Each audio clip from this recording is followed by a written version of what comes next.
conversava aqui com o Pedro Durão, o Kleber está atualizando todo o caso para você, investigações que estão em andamento, e questionava aqui o Pedro com relação também a essas investigações. E o Pedro falava, é uma investigação que tem uma série de dificuldades, vamos enumerá-las, algumas, né, Pedro? É isso, Carol. Eu mandei algumas mensagens para o delegado desse caso, também conversei com o Flávio Ganem, que era o secretário municipal de Proteção e Defesa dos Animais. E, de fato, há uma dificuldade muito grande por parte das autoridades para poder investigar casos como esse e chegar, obviamente, naquele que foi o responsável por agredir esse cachorro, esse animal. Por quê?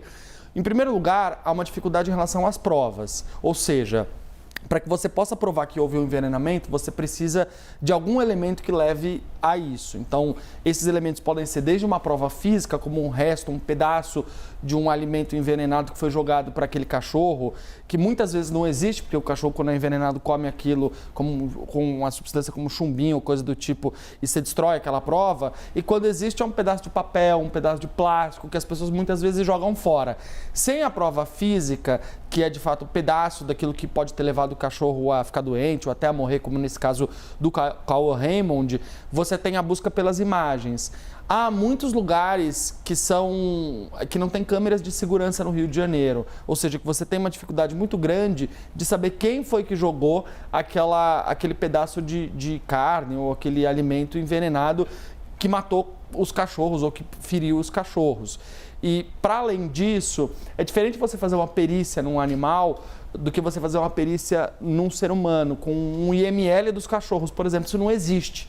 Então, para você conseguir detectar que o cachorro foi envenenado propositalmente, que aquilo é um crime, quem é o responsável, é bastante difícil. A comprovação de fato de que foi um crime, que foi intencional e que o cachorro foi envenenado. A dificuldade começa aí.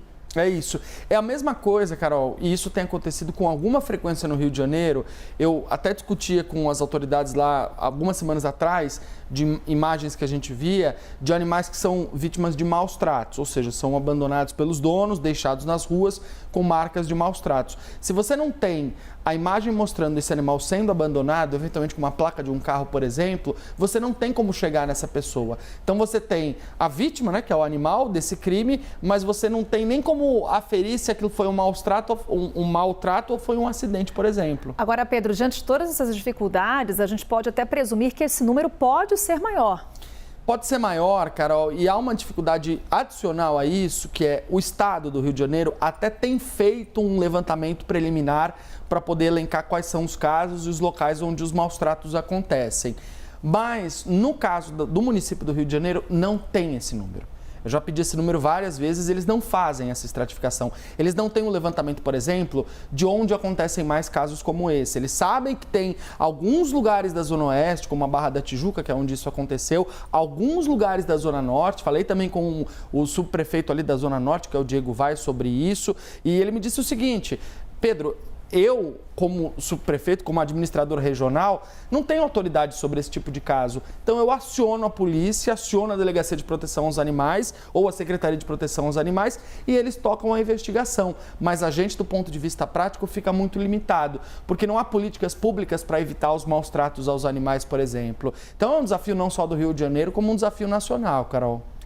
Obrigada, Pedro. Vai acompanhando essas investigações, em contato com as várias autoridades lá no Rio de Janeiro. A gente vai te atualizando aqui no Novo Dia. Até já. Até já.